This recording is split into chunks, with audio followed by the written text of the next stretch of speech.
Alors pendant ce mois de février, on va partager sur un thème. C'est un thème qui est très cher à mon cœur. On va parler pendant tout un mois de la famille. À chaque année, à l'Église Parole de Vie, on a choisi de dédier un mois au complet sur la famille. Pour la famille, pourquoi ? Parce que Dieu est l'auteur de la famille. Parce que Dieu se préoccupe profondément de la cellule familiale. Et d'ailleurs, la Bible va parler du mariage, de la famille, des enfants et des parents. La Bible parle de l'engagement de l'homme envers sa femme. Elle parle aussi de l'engagement de son épouse envers son mari. Il parle de la responsabilité des parents envers leurs enfants, mais les enfants ont également des devoirs envers leurs parents. Et je le dis souvent que des familles en bonne santé engendrent une église en bonne santé. Alors je voudrais parler à quelqu'un. Tu vois, ton plus grand problème, c'est pas que ta famille soit imparfaite. Parce que quand tu ouvres les pages de ta Bible, tu lis les histoires et je peux t'assurer que toutes les familles dont la Bible parle, elles sont vraiment imparfaites. Mais dans sa grâce, Dieu vient au secours de notre imperfection. Le plus grand problème dans nos familles, ce n'est pas qu'elles soient imparfaites. Non, le plus grand problème dans une famille ou dans le cœur d'un mari, d'un père ou d'une mère, c'est de ne pas considérer sa famille comme son premier ministère, comme sa priorité. Et c'est ma prière. Je prie qu'en ce mois de février, la lumière de Jésus rayonne dans nos maisons. Et ça sera le thème principal, s'il vous plaît, si ça peut s'afficher sur l'écran, ça sera le thème principal, la lumière dans nos maisons. Que quelqu'un dise Amen. Moi, je veux la lumière de Jésus dans ma maison. Alléluia. Alors, je voudrais introduire ce message en vous parlant d'une institution que Dieu a mis en place il y a des millénaires. On va parler du mariage. Maintenant, avant de parler du mariage, je crois qu'il faut être conscient de ce qu'est véritablement une institution selon Dieu. Selon la Bible, qu'est-ce qu'une institution ? Alors j'aimerais vous en donner une définition. Voici ce que cette définition dira. Dans le contexte de la Bible, le terme institution fait référence à l'établissement de pratiques, de lois ou de systèmes ordonnés par Dieu ou établis par l'autorité humaine sous la direction divine. Les institutions jouent un rôle important dans le récit biblique, servant de cadre à travers lequel les desseins de Dieu sont réalisés. Dieu a institué des institutions afin de réaliser ses desseins parfaits. Alors j'ai une question. Qu'est-ce qui se passe, pour ceux qui connaissent leur Bible, dans les premières pages de la parole de Dieu ? Allez, Genèse 2, qu'est-ce qui se passe ? La Bible commence par quoi ? Un mariage. La Bible commence par des noces. On voit Dieu qui amène une femme vers un homme pour les unir dans le mariage. La Bible commence par des noces avec Adam et Ève. Là, on est au début de la parole de Dieu. Maintenant, on saute au milieu de la parole de Dieu. Dans les évangiles, Jésus débarque sur terre. Le Fils de Dieu commence son ministère. Et son premier miracle, il va le faire où ? Et c'est quoi à Cana ? Ce sont des noces. Jésus va accomplir son premier miracle pendant des noces, lors d'un mariage. Maintenant, on va un petit peu plus loin dans la parole de Dieu. On était au début, on était au milieu, et maintenant on arrive à la fin dans le livre de l'Apocalypse. Et qu'est-ce qui se passe à la fin de la parole de Dieu ? Il y a encore un mariage entre qui et qui ? Entre Jésus-Christ et son Église. Oh mes amis, ce moment va être glorieux. Peut-être que vous avez vécu des mariages sympathiques sur la terre, mais je peux vous dire que ce mariage-là sera incomparable. Ce banquet sera extraordinaire. Mais j'aimerais juste te dire ceci. Es-tu prêt, épouse de Christ, pour le retour de l'époux ? Tenons-nous prêts, parce qu'un jour, ces noces auront lieu dans le ciel de gloire, avec le roi des rois et le Seigneur des seigneurs. Oh, que quelqu'un dise Amen. Je vais faire comme certains pasteurs africains qui disent « Ton Amen ne me suffit pas ». Alléluia. En fait, l'idée du mariage vient de Dieu. Et j'aimerais te dire ceci, c'est que le mariage, après ta relation avec Dieu, c'est la relation la plus profonde qui puisse exister. Mais je vais aller dans le vif du sujet. Ta relation avec ton époux et ton épouse est plus profonde que ta réussite professionnelle. Ton mariage est plus profond que l'estime des gens envers toi. L'institution du mariage est plus profonde, et il y en a qui vont dire peut-être amen ou pas, que ta relation avec tes parents. Même si la Bible dit d'honorer nos parents. Mais voyez-vous combien Dieu prend au sérieux le mariage. Je vais aller plus loin, et là ça va piquer un peu certaines mamans. Ta relation avec ton mari est plus profonde que ta relation avec tes enfants. Et ô combien, en tant que parents, nous aimons de tout notre cœur nos enfants. Alléluia. Et le problème, c'est que parfois, certaines épouses, quand elles accouchent, elles deviennent mères. Et elles deviennent non seulement une mère pour leurs enfants, mais elles restent une mère pour leur mari. Elles ne sont plus des épouses, elles sont des mères. Et du coup, le mari se retrouve avec non pas une femme, mais une maman. Seigneur, ta grâce. Le mariage, l'institution du mariage est encore plus profonde que notre relation avec nos enfants. C'est plus profond que ton titre, que tes rêves. Et j'irai même plus loin, c'est plus profond que ton service pour Dieu.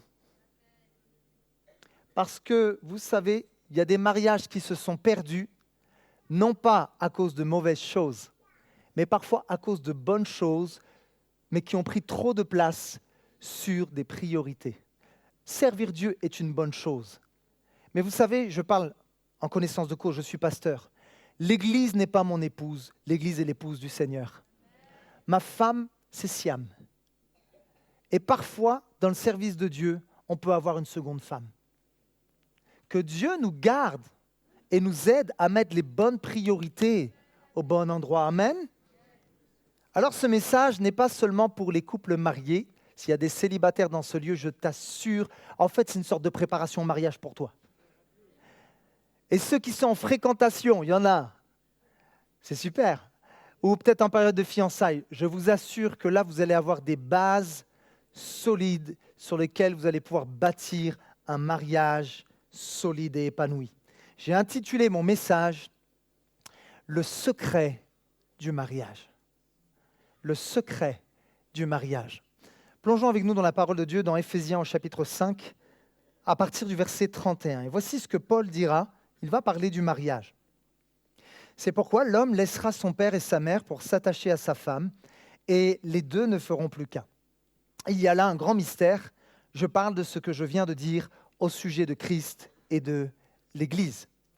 Mon premier point est celui-ci, il nous faut avant tout, et ça c'est la fondation du mariage, et si tu ne bâtis pas à partir de cette base, ton mariage sera en péril, ton mariage sera en danger. Mais si tu veux un mariage solide, ce premier point, on ne peut pas le remplacer. Il n'est pas interchangeable, c'est une priorité. Il nous faut premièrement comprendre le mystère du mariage.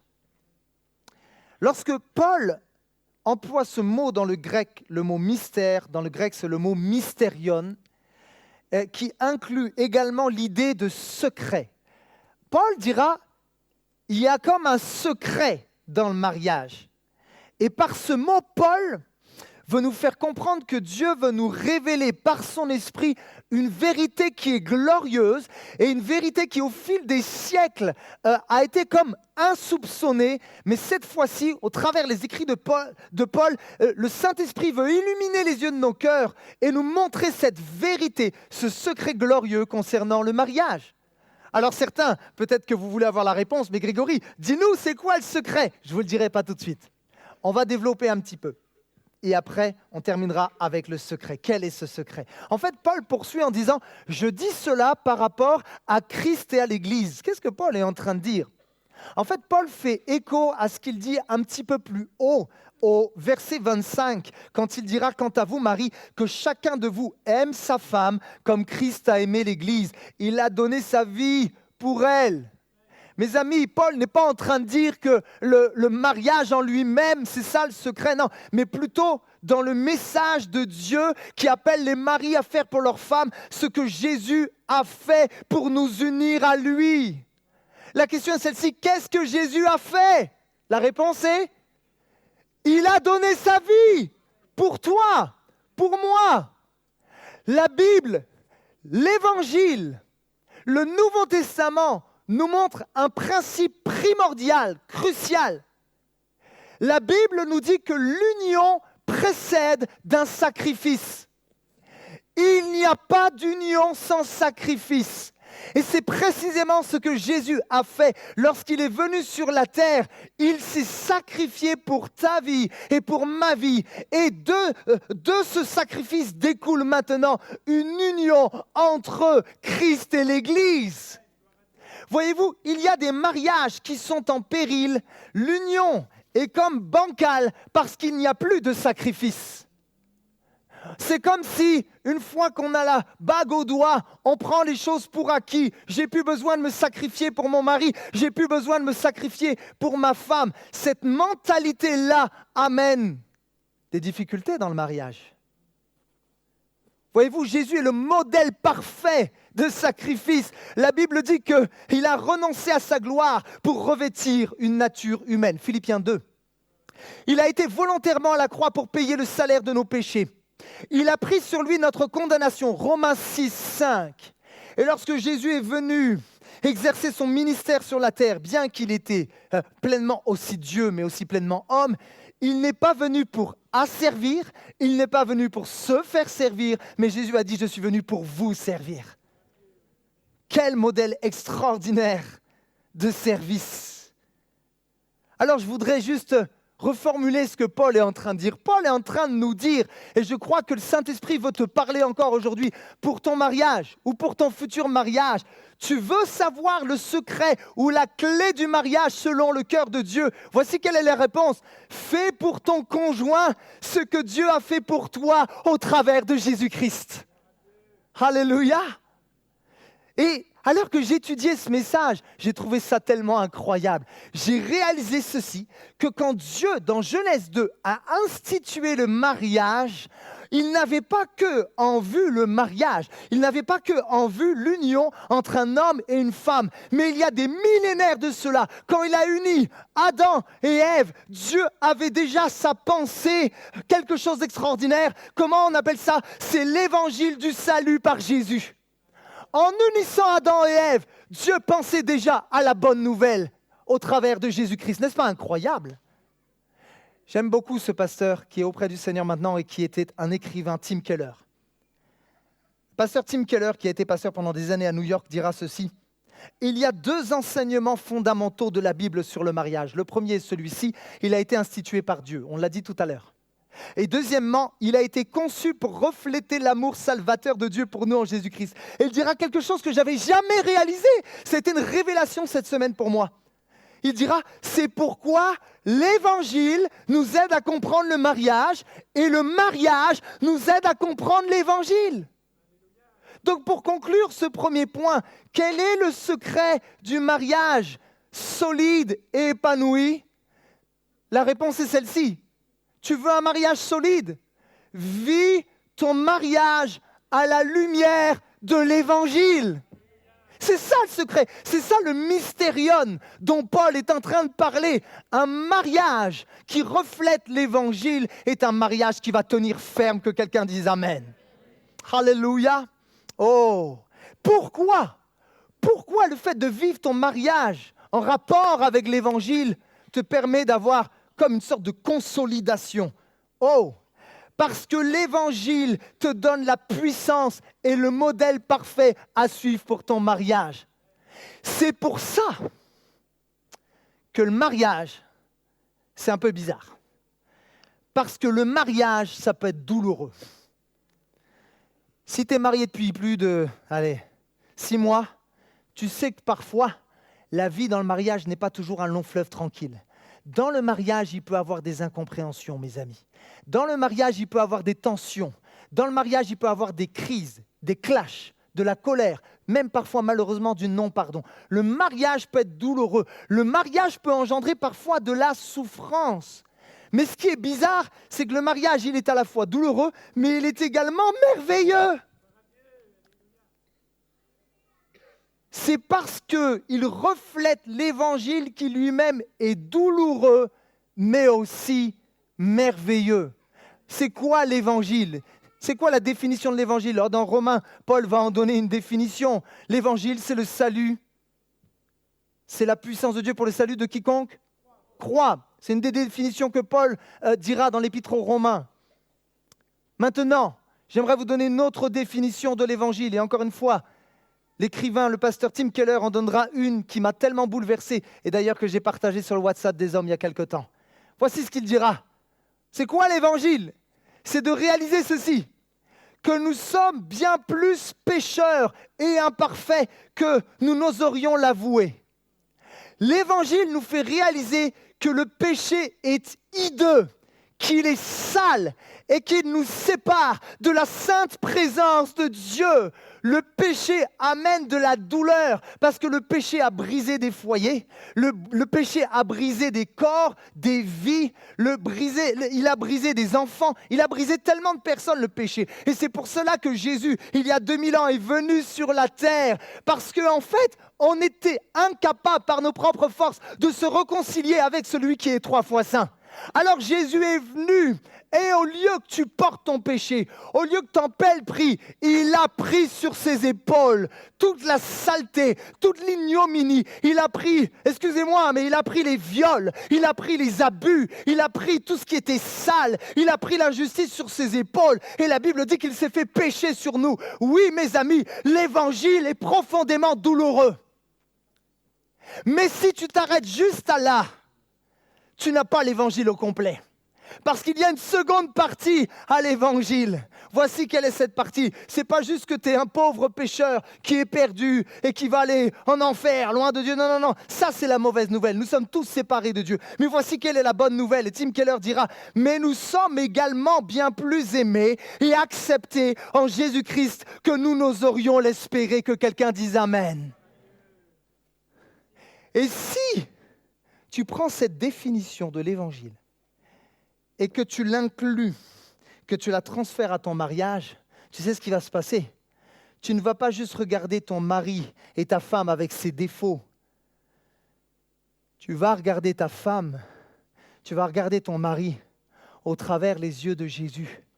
Parce que Jésus, même quand tu étais au fond du trou dans ta saleté, il ne t'a pas dit « Ah, lui, c'est un alcoolique, elle, c'est une pécheresse, lui, c'est un adultère, lui, c'est ceci, lui, c'est un orgueilleux. » Il a sauté dans le trou pour te récupérer. Parce que Jésus te voit avec le regard de la grâce. Il est venu plein de grâce et de vérité. Et encore aujourd'hui, il vient plein de grâce et de vérité, restaurer ce qui a été brisé. Au nom de Jésus. Alléluia. Alléluia. Alléluia. C'est ça l'évangile. Un mariage heureux, solide, sera un mariage qui se vivra à la lumière de l'évangile. Maintenant, allons plus loin. Qu'est-ce que l'évangile nous appelle à faire ? Et ça sera l'objet de mon deuxième point. L'évangile nous appelle à briser notre égocentrisme. Paul dira dans Éphésiens au chapitre 5 et au verset 21, je le lis dans la version français courant. « Soumettez-vous les uns aux autres à cause du respect que vous avez pour le Christ. » C'est très intéressant parce que quand on creuse le grec, l'étymologie, en fait le verbe se soumettre qu'utilise Paul va tirer son langage du langage militaire.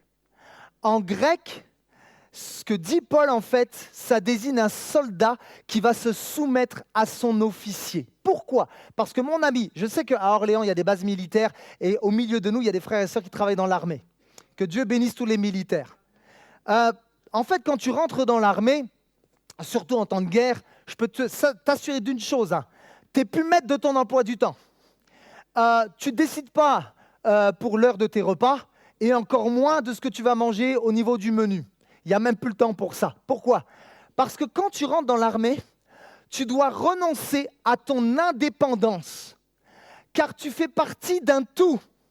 Tu fais partie d'une unité qui est plus grande que toi. Quand tu rentres dans l'armée, en fait, ce n'est pas tes intérêts qui rentrent en jeu ou en compte, c'est les intérêts, l'intérêt général, en fait. C'est même l'intérêt d'un pays qui est en jeu. Voyez-vous, l'institution du mariage, c'est un peu comme l'armée, en fait. Quand tu te maries pas pour tes intérêts personnels, parce qu'il y a des enjeux plus grands. L'institution du mariage, c'est bien plus glorieux que ta petite personne, excuse-moi de le dire comme ça. Mais l'institution du mariage, en fait, elle sert un intérêt commun, un but commun, que quelqu'un dise Amen. Et quand Paul écrit dans Éphésiens 5, ce qui est assez intéressant, c'est que ce verset est le dernier élément d'une longue description de signes qui caractérisent une personne qui est remplie de l'esprit. Qu'est-ce que Paul est en train de nous faire comprendre quand il dit « soumettez-vous les uns aux autres ». Il nous fait comprendre ceci, c'est que quand tu laisses l'Esprit de Dieu agir en toi, et ça c'est une de ses manifestations, eh bien le Saint-Esprit va créer en toi un désir de porter ton intérêt vers l'autre. Ça, c'est une des manifestations de l'Esprit. Il te décentre du moi pour que tu te mettes à te concentrer sur l'autre. Ça caractérise une personne qui est remplie de l'Esprit. Bon, on va se parler vrai. On peut être chrétien, marié depuis des années. La vérité, c'est que ça n'empêche pas des fois qu'on ait des conflits dans nos couples. Ouais. La vérité, c'est que même si on est rempli de l'Esprit et qu'on connaît la parole de Dieu, on reste quand même imparfait. Alors je me suis posé une question. Comment ça se fait que même en tant que chrétien, alors qu'on a toute la parole de Dieu, on n'arrive pas toujours à vivre un mariage épanoui? Alors j'ai un élément de réponse qui fait que parfois on a des conflits dans nos couples. Il y en aurait plein d'autres, bien sûr, mais je vais vous en citer un. Si on a des conflits parfois dans nos couples, des incompréhensions, des combats, et qu'on n'arrive pas toujours à se mettre d'accord, c'est peut-être parce qu'on a mis des attentes beaucoup trop élevées envers notre conjoint ou envers notre conjointe.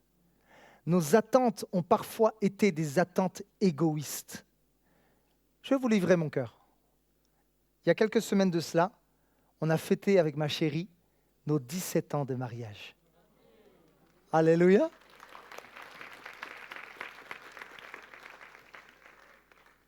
Et je peux vous témoigner, en tant que mari, que le mariage n'est pas toujours un long fleuve tranquille. Et qu'au sein du mariage, il y a des hauts et il y a des bas. Et au début, on s'est mariés très jeunes et très honnêtement, je manquais de maturité. Et j'ai pris ma femme, je pense, pour mon doudou. Tu sais, ma fille Mila, des fois, elle prend son doudou parce que ça lui fait du bien. Elle est comme ça avec son doudou, puis ça lui fait du bien son doudou. Mais c'est son doudou qui la sert, ce n'est pas elle qui sert son doudou. Et j'ai pris ma femme pour même une sorte de pansement, où je m'attendais à ce qu'elle remplisse mon réservoir. Alors j'avais des demandes assez élevées envers elle. Et dès qu'elle sortait de mon cadre, de ma vision, je lui faisais des reproches. Et j'ai même mis des étiquettes sur elle. Et à chaque fois qu'elle ne comblait pas les besoins de M. Baudolec, en gros, je lui faisais comprendre qu'elle n'était pas à la hauteur. Et je la culpabilisais. Ce que je n'avais pas compris, c'est qu'en fait, la vérité, aucune épouse et aucun mari ne pourra pleinement combler le réservoir de son conjoint et de sa conjointe. J'aimerais vous dire ceci, Dieu seul est en mesure de combler ton réservoir par son amour. Dieu seul peut le faire. En d'autres mots, si tu attends de ton conjoint qu'il remplisse ton réservoir comme Dieu seul peut le faire, tu vas lui demander quelque chose d'impossible. Tu vas mettre un joug sur ton mari. Tu vas mettre un joug sur ta femme qui va l'écraser. Mais Jésus l'a dit quoi? Non, prenez mon joug parce qu'il est doux et léger. Alléluia. Quand tu vis dans des attentes de ta femme irréalisables, tu sais ce que tu es en train de faire? Tu es en train de l'aimer, mais seulement d'une manière conditionnelle. Chérie, si tu remplis mon réservoir, peut-être que tu auras le droit à mon amour. C'est un amour conditionnel. Mais excuse-moi, ce n'est pas l'amour de Dieu. Si tu me donnes, alors peut-être que tu auras le droit à ce que je te donne quelque chose en retour. Mais Jean, oh là là, celui qui était proche du cœur de Jésus, l'apôtre Jean, qui va écrire l'épître de Jean, 1 Jean 4, 19, va comprendre quelque chose qui va sûrement bouleverser sa vie parce qu'il l'a connu directement en présentiel avec le Fils de Dieu lui-même. Jean va faire une déclaration extraordinaire et il dira ceci: « Quant à nous, nous aimons parce que Dieu nous a aimés le premier. » Qu'est-ce que Jean est en train de dire? Quand tu laisses Dieu remplir ton réservoir de son amour, tu n'as pas besoin de courir après l'amour de quelqu'un d'autre. Tu n'as pas besoin qu'on te donne pour que tu donnes en retour. Tu aimes, un point, c'est tout. Alléluia! Quant à nous, nous aimons parce que Dieu nous a aimés le premier. Me permettez-vous d'être clair, limpide et transparent? Bon, on y va quand même. Ton conjoint n'est pas ton sauveur. Jésus est ton sauveur. Alléluia. Ton conjoint est certes une aide merveilleuse. Ton conjoint, ta conjointe est ton meilleur ou ta meilleure amie, certes. Mais ton conjoint ne peut pas guérir tes blessures comme Jésus est en mesure de guérir tes blessures. Car la Bible dira que c'est par ces meurtrissures que nous avons les guérisons. C'est pas par les meurtrissures de ta femme, c'est pas par les meurtrissures de ton mari, non, non, non, c'est par les meurtrissures de Jésus. Voilà pourquoi beaucoup de mariages boitent, parce qu'on s'appuie tellement sur le conjoint au lieu de s'appuyer sur celui qui est en mesure de guérir tes blessures. Alléluia! Ton conjoint ne peut pas te donner la paix comme Jésus est en mesure de te donner la paix. Il peut te consoler, il peut t'écouter, mais il est limité. Arrête de croire que ta femme, c'est une superwoman et qu'elle est tellement forte qu'elle ne pleure jamais, qu'elle n'a aucun besoin. Non, elle va s'occuper des enfants, elle va se lever tôt le matin, elle va arriver le soir, et puis toi, tu vas être en mode « je donne, donne-moi, donne-moi, donne-moi ». Peut-être, il se pourrait que ça soit aussi un être humain qui a des émotions. Je l'ai souvent dit à l'église, ça. Cette illustration. Je ne l'ai pas dit au premier, mais je le dis au deuxième. Vous savez, ta femme ou ton mari, parfois on la considère comme, comment on appelle ça là, à la banque qu'on va retirer là? Un distributeur. D'accord? Bon, disons que tu as un petit peu d'argent sur ton compte. Bah, tu prends ta carte, tu vas au distributeur, tu retires. Et parfois, c'est ça que j'ai fait avec ma femme au début de mon mariage. J'ai pris ma femme pour un distributeur de billets. Chérie, donne-moi. Chérie, aime-moi. Chérie, comble-moi. Chérie, sèche mes larmes. Comprends-moi. Sauf que je tirais tellement au distributeur, à un moment donné, vous savez ce qui s'est passé? J'ai fini à découvert. Et j'avais beau tirer, et ça refusait la carte. Il n'y avait plus rien. Et je dis, mais chérie, moi, je t'aime. Je faisais des grandes déclarations comme ça, mais tu n'as pas l'air de me le donner. Elle va me regarder avec un regard laser en me disant « C'est bien beau les paroles, mais moi j'attends des actes !» Et elle avait raison. Je parle aux hommes là. C'est bien d'aller au distributeur, mais au bout d'un moment, il faut aller faire des dépôts. Et toutes les femmes disent « Amen, Alléluia, Alléluia, Alléluia !» Je crois qu'il va avoir ce week-end des dépôts. Alléluia. Parce qu'il y en a, vous êtes à découvert, il faut remonter là. Hein? Au nom de Jésus, Amen. Alléluia. Je voudrais parler à tous ceux qui sont célibataires et qui attendent le prince charmant, la princesse.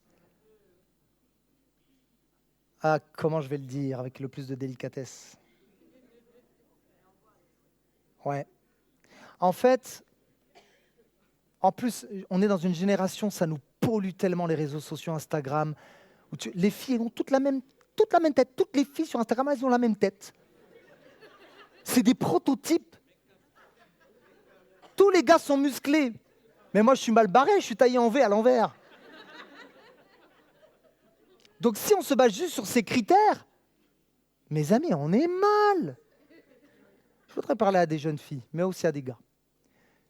Peut-être tu as un vide intérieur et tu as des amis qui se sont mariés et peut-être même c'est une souffrance pour toi, la solitude. Et je peux comprendre. Parce que le mariage a été institué par Dieu et c'est normal. La Bible dira même qu'il n'est pas bon que l'homme soit seul. Ok, on est d'accord avec ça. Maintenant, je crois qu'on a trop idéalisé le mariage. Honnêtement, on a trop idéalisé. Tu crois, je l'ai cru, que quand je serais avec ma femme, mais ça serait que les petits oiseaux qui feraient cuit-cuit, quoi. Mais je voudrais parler à tous les célibataires. En fait, quand tu vas te marier, tu vas rencontrer des défis que tu n'avais pas en tant que célibataire. Quand tu vas te marier, et il faut que tu le saches, tu vas rencontrer des problématiques qu'en tant que célibataire, tu n'as pas actuellement. Aïe. Parce que le but du mariage n'est pas de satisfaire tes besoins personnels. On ne se marie pas pour recevoir, on se marie pour donner. Alors je sais, il y a quelqu'un qui va me dire, Greg, mais si je place le bonheur de mon conjoint au-dessus de mes propres besoins, moi j'y gagne quoi dans cette histoire? C'est pas un bon deal? Non mais franchement, non mais la vérité, placer le bonheur de ta femme ou de ton mari toujours au-dessus de tien, tu gagnes quoi là dans l'histoire? Honnêtement, vous avez une idée? Vous avez raison. En fait, vous savez ce que vous gagnez? Le bonheur. Parce que Jésus dira qu'il y a plus de bonheur à donner qu'à recevoir. C'est pour ça que certains, vous êtes toujours malheureux, parce que vous demandez, mais on a beau vous donner, vous avez des cadeaux, vous avez toutes sortes de choses, on vous a fait des surprises, on vous a comblé de toutes sortes de bénédictions, mais il y a toujours un vide. Pourquoi? Parce que celui qui veut toujours recevoir, qui ne donne jamais, ne sera jamais heureux. Jésus dira, tu veux être heureux, tu veux le bonheur, donne au lieu d'attendre toujours des autres. Alléluia. Ça, c'est une clé formidable. On ne trouve pas le bonheur parce qu'on reçoit, mais on trouve le bonheur parce qu'on donne. Alors là, je vais rentrer dans le vif du sujet et je vais parler en particulier aux personnes mariées et on va aller vers une application. Et je me mets avec vous parce que je suis marié. Chères personnes mariées, on va faire un petit bilan. Rien que cette semaine depuis lundi dernier, ok? Il y a eu toute une semaine qui est passée, on est dimanche. D'accord? Je vais vous poser une question, et pas de coup de coude, s'il vous plaît, ou de regard accusateur. Cette semaine, chère Marie, je parle aussi pour les dames, qu'est-ce que tu as vraiment donné à ton conjoint et à ta conjointe cette semaine? Qu'est-ce que tu lui as donné? Il y en a, ils sont sincères, il y a des repentances en public, là. Est-ce que cette semaine, tu as donné du temps à ta femme ou est-ce que ton agenda était tellement rempli de plein d'autres choses qu'en fait, il restait juste les miettes pour ta femme? Est-ce que tu as donné à ton conjoint, à ta conjointe de l'attention, de l'affection? Vous savez, c'est terrible d'être marié et de vivre comme des colocs. On peut parler vrai là? Il y a des époux, des épouses, ils se font même plus de bisous. C'est comme une sorte de pote du collège ou du lycée. Limite, ils se font des tchèques, quoi.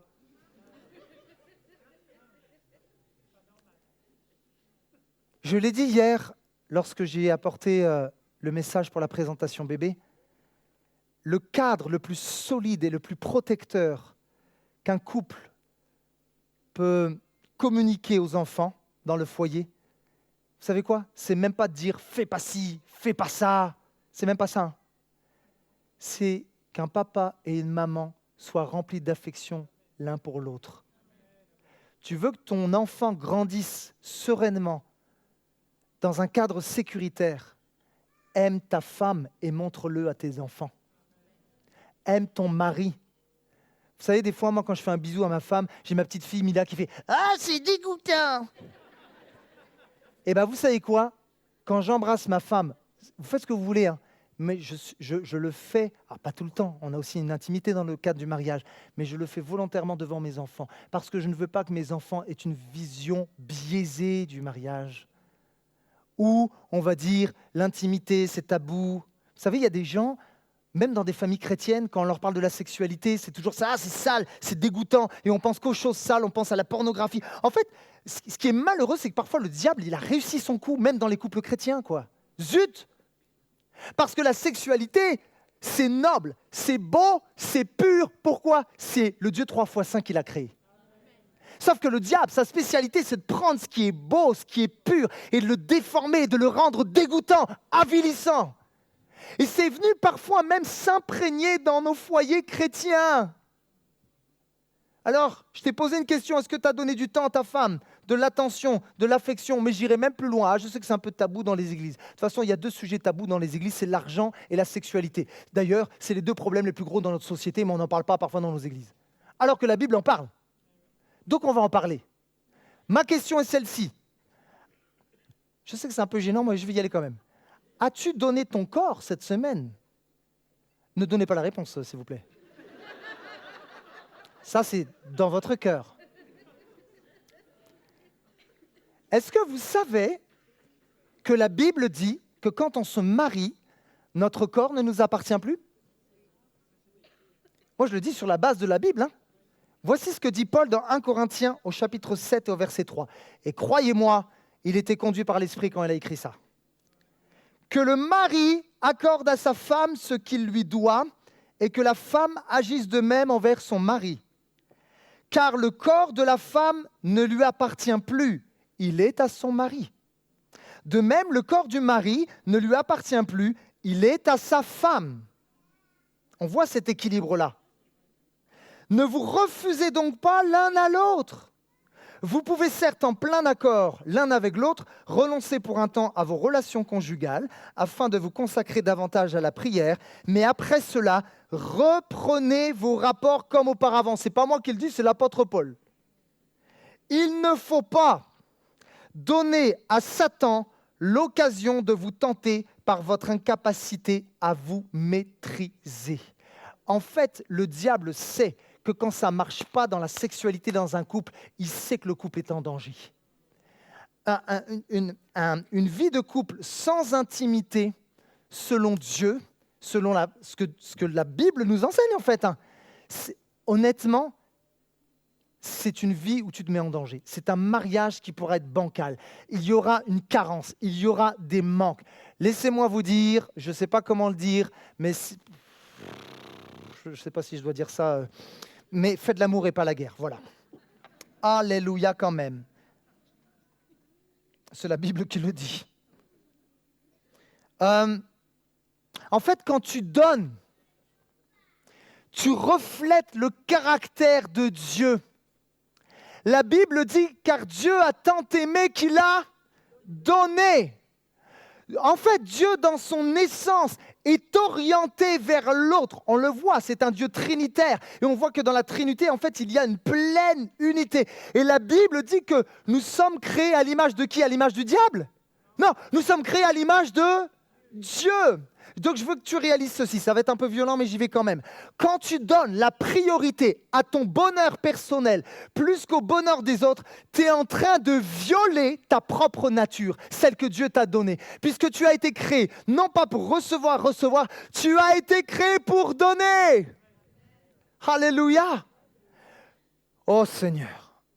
Mais le problème, c'est qu'il y en a, vous galérez, même dans votre mariage, sur tous les aspects que je viens de vous citer. Vous savez pourquoi?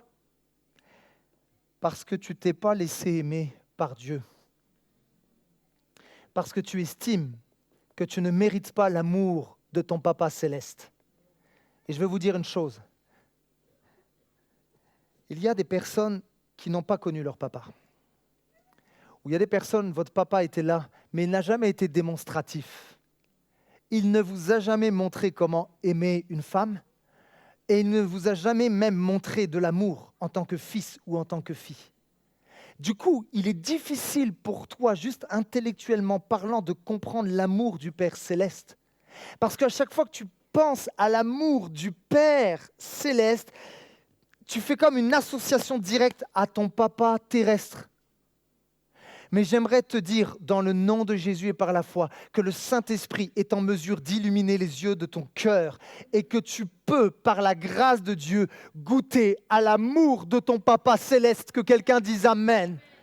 Alléluia. C'est seulement quand tu goûtes à l'amour de Dieu qui te comble au-delà de tout ce que tu peux imaginer que tu peux commencer à envisager un mariage solide, un mariage épanoui, un mariage qui durera dans le temps. Oui, je voudrais l'affirmer, même si tu es tombé, même si tu as fait des erreurs, même si tu ne te sens pas à la hauteur, l'amour de Dieu est disponible pour toi.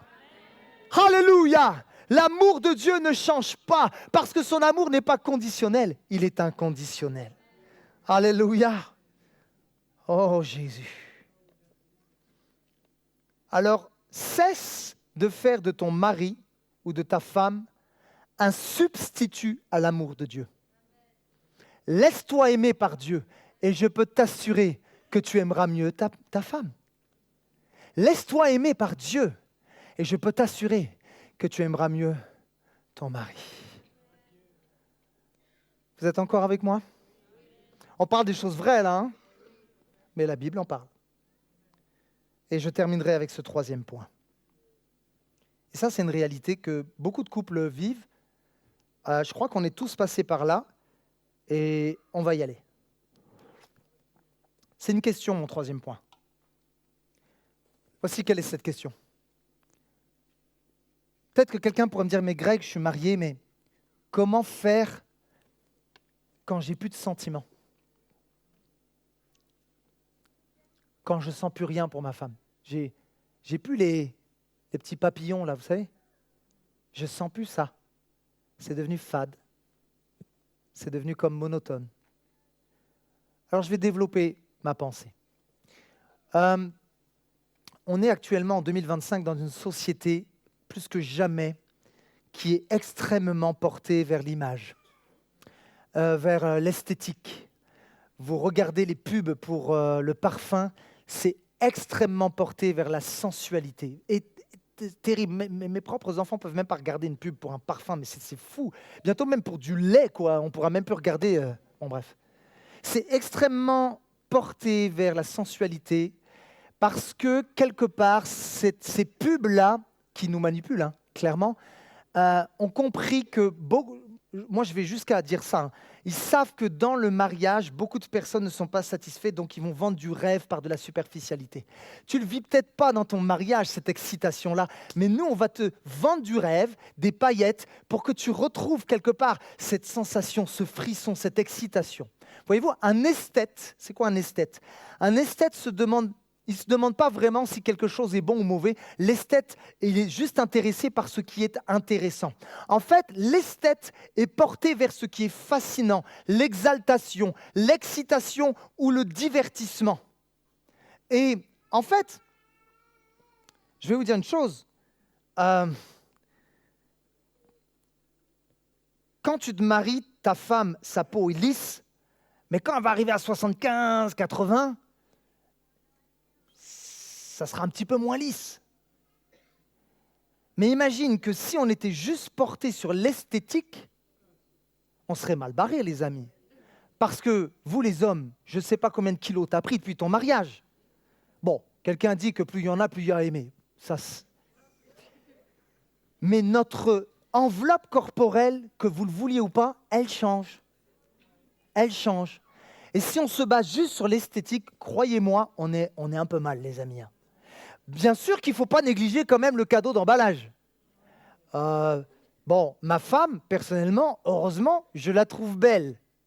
Mais la vérité, c'est que après 17 ans de mariage, quand ta fille de 3 ans a vomi 3 fois dans la nuit, que ton fils, qui est un bébé, a fait caca et que tu dois lui changer les couches parce que c'est insoutenable au niveau de l'odeur, et que le matin, tu n'as pas dormi de la nuit, tu te réveilles, tu regardes ta femme, je t'assure que tu n'as pas les petits papillons dans le ventre.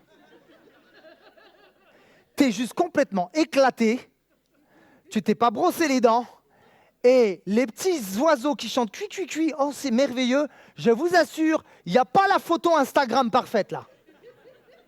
Mais j'aimerais vous dire, l'amour c'est ça aussi. C'est ces réalités-là. C'est ça aussi, l'amour. Alléluia.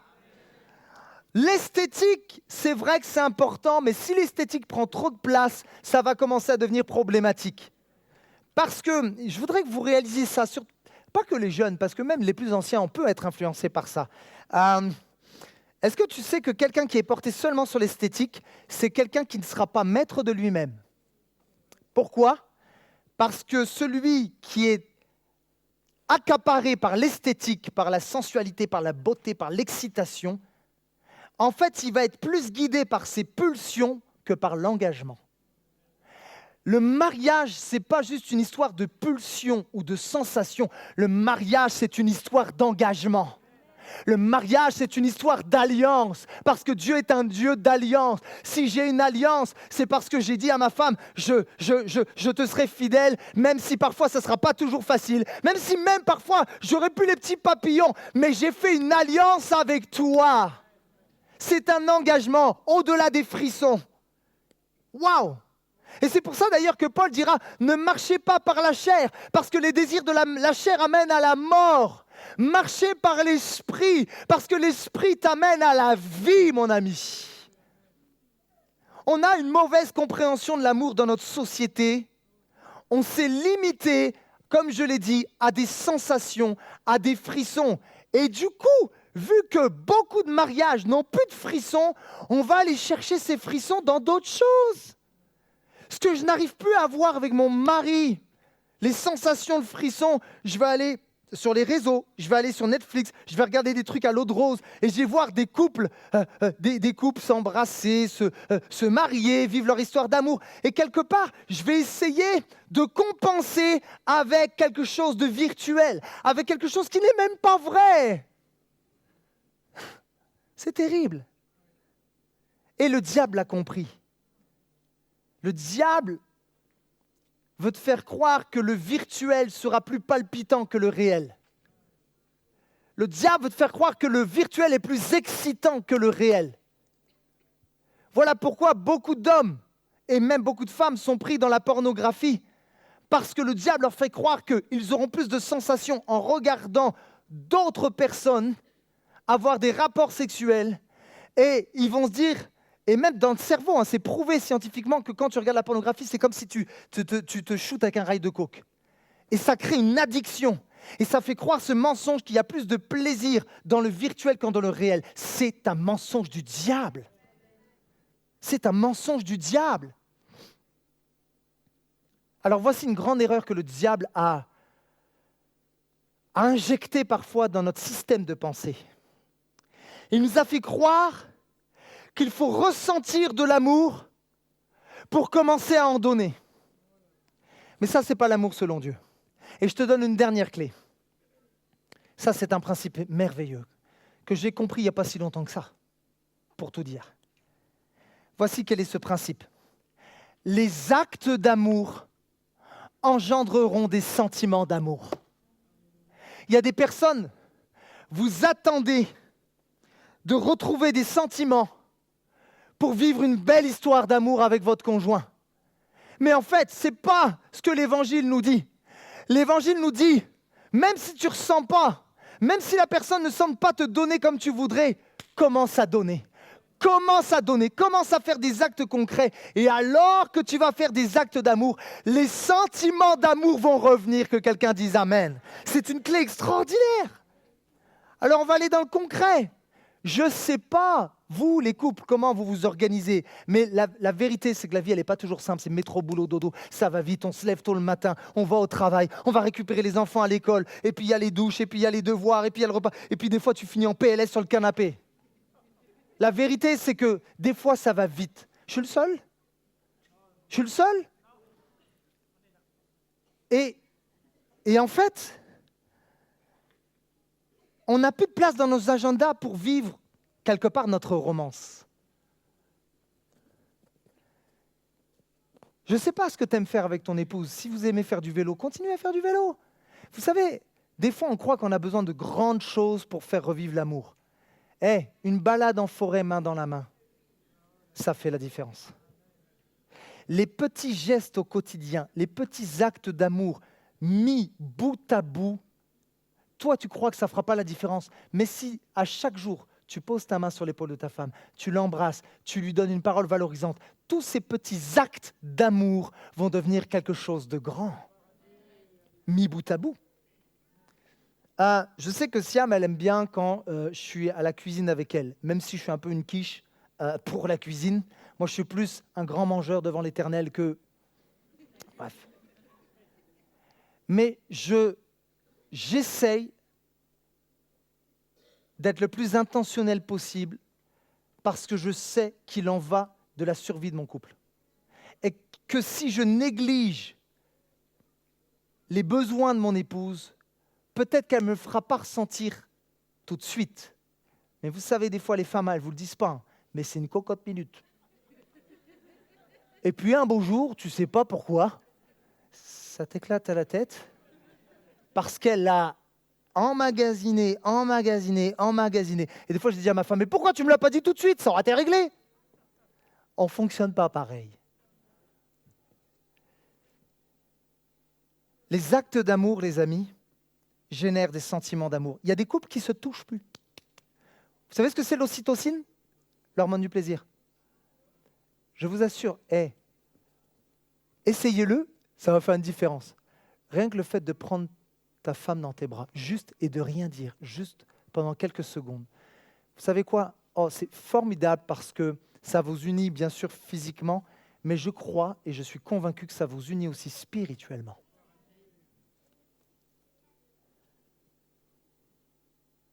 J'ai bientôt terminé. J'appelle l'équipe de louange, s'il vous plaît, à vous approcher. Donc, retenez ceci.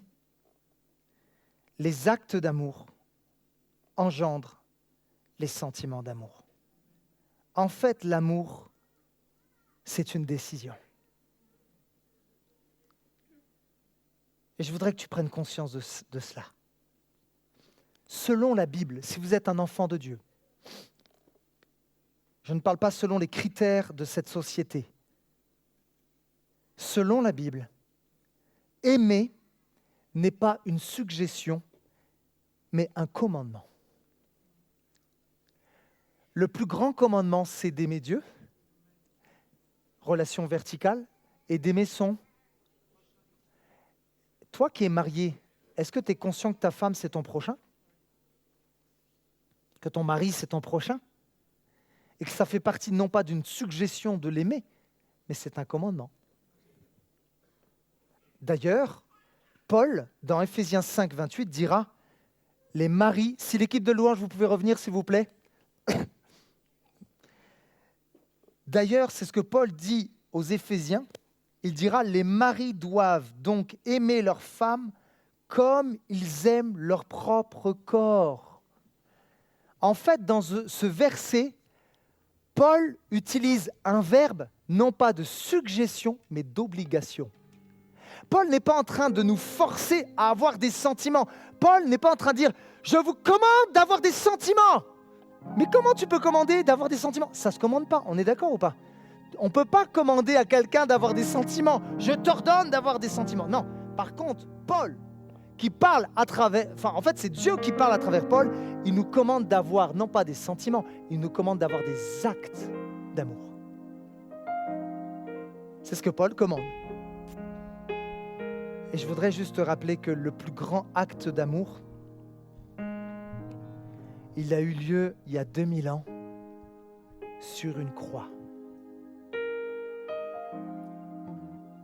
Je voudrais te dire que Jésus n'a pas attendu que tu lui donnes de l'amour pour qu'il commence à t'aimer. Même quand tu levais le poing contre Dieu autrefois, il t'aimait. C'est fou. Mais alors qu'on crachait sur Jésus, qu'on se moquait de lui, qu'on l'a renié, qu'on l'a abandonné, qu'on l'a trahi, il a accompli l'acte d'amour le plus grand de l'histoire. Vous savez quel est cet acte? Ça me touche tellement. J'avais les larmes aux yeux en préparant ce message. Ça m'a tellement touché. Un des plus grands actes d'amour que Jésus a fait, vous savez c'est quoi? C'est pas juste la croix. C'est qu'il est resté sur la croix. Pouvez-vous imaginer ceci? Jésus avait complètement le pouvoir d'envoyer une armée d'anges en disant « Bon, ça suffit, ça va 2 minutes. » Les insultes, les crachats, les moqueries, ça suffit maintenant. Et alors qu'il se faisait insulter, que les gens disaient « Hé, si t'es le Fils de Dieu, descends de ta croix !» Et qu'il était dans des souffrances, mais qu'on ne peut même pas imaginer, et qu'il arrivait à peine à respirer, parce que savez-vous que ceux qui sont crucifiés meurent asphyxiés, parce qu'ils n'ont plus la force de respirer. Et alors qu'il n'arrivait même presque plus à respirer, il a réussi à sortir cette parole « Père, pardonne-leur, car ils ne savent ce qu'ils font. » Jésus avait toutes les raisons de se décrocher de la croix, d'arrêter l'œuvre de la croix. Mais vous savez quoi? Il est resté pour toi. Il est resté pour moi. Et ça, c'est le plus grand acte d'amour qui puisse exister dans l'histoire de l'humanité. En fait, Dieu ne t'a pas aimé parce que tu étais beau à ses yeux, mais pour te rendre beau. Et maintenant, je voudrais parler de la part du Saint-Esprit à des couples qui passent peut-être par des moments difficiles. Si Jésus est resté sur la croix alors qu'il y avait des souffrances, si Jésus est resté sur la croix alors que son sang coulait, alors qu'il avait une épine sur sa tête, à combien plus forte raison, nous qui avons été créés à l'image de Dieu, nous sommes appelés à rester. Marie, reste avec ta femme, c'est une parole de Dieu. Les épouses, restez avec vos maris. C'est un appel de Dieu retentissant maintenant. Alléluia. Et je prie que l'onction du Saint-Esprit fasse au-delà de ce que je suis en mesure de faire, parce que Dieu veut restaurer maintenant. Dieu veut guérir des couples maintenant. Je déclare que les plans de l'ennemi sur ton mariage vont être anéantis, parce que Jésus est venu pour détruire les œuvres du diable. Et je veux déclarer que ce ne sont pas les plans de l'ennemi qui vont s'accomplir sur toi, ce sont les plans parfaits de Dieu. Que quelqu'un dise Amen. Est-ce qu'on peut acclamer le roi des rois dans ce lieu? Alléluia. Alléluia. Est-ce qu'on peut se lever maintenant ensemble?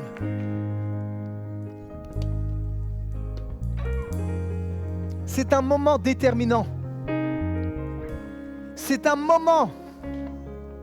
Si tu te positionnes et si tu prends une décision, ça peut changer l'atmosphère de ton couple. Parce qu'il y a des destinées qui maintenant sont en jeu.